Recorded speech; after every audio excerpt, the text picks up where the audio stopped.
وقت ابوجال نے کہا نا کہ معاذ اللہ ثم معاذ اللہ کہ محمد جیسا بدصورت میں نے دنیا میں نہیں دیکھا، تو حضرت صدیق اکبر نے یہ سن کر کہا کہ اس جیسا حسین میں نے دنیا میں نہیں دیکھا۔ تو یہ رپورٹ سرکار مدینہ کے پاس جب پہنچی کہ ابوجال نے یہ کہا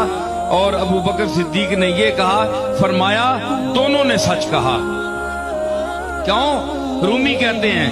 کہ گفت مل آئی نام مسئول دوست،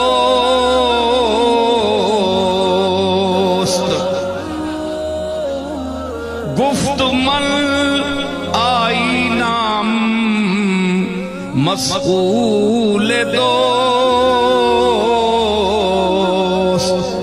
ترکیو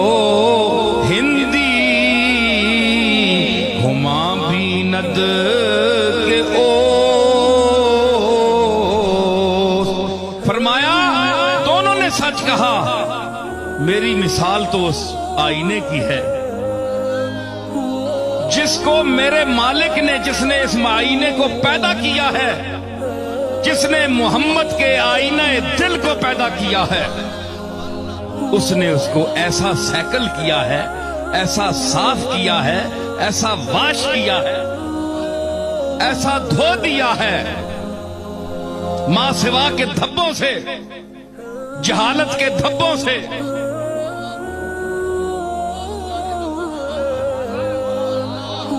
ہمادانی کا جوہر بھر کر، جملوں پر توجہ کریں اہل علم، جہالت کے دھبے دھو کر، ہمادانی کا علم جوہر رکھ کر جب مجھے سامنے لایا تو کیا ہوا؟ میں تو سیکل کرتا ہوں اپنے مالک کا۔ کوئی ترکی آئے گا، کوئی سفید آئے گا، کوئی کالا آئے گا، کوئی سرخ رنگ لے کر آئے گا، جو کچھ اس کی شکل ہوگی وہ اپنے آپ کو اس میں وہی کچھ دیکھے گا، کیونکہ ابو جہل جہالت کا باپ ہے، ابو جہل ہے جہالت کا باپ ہے، یعنی بڑا جاہل ہے، اور صدیق اکبر ہے۔ اس لیے دونوں میں زمین آسمان کا فرق ہے، دونوں کی نگاہوں میں بھی زمین آسمان کا فرق ہے۔ دور دونوں کو ایک ہی ملا ہے، محلے کوچے بھی وہی ہیں، آنا جانا بھی وہی ہے، کملی والے سے ملاقات ابوجال کی بھی ہوتی ہے، صدیق اکبر کی بھی ہوتی ہے، وہی محلے ہیں، وہی کوچے ہیں، وہی گلیاں ہیں،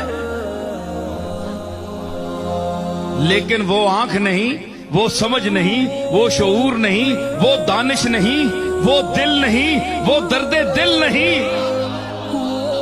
وہ سوز نہیں، وہ گداز نہیں، بلال جیسی آواز نہیں، عمر جیسا انداز نہیں۔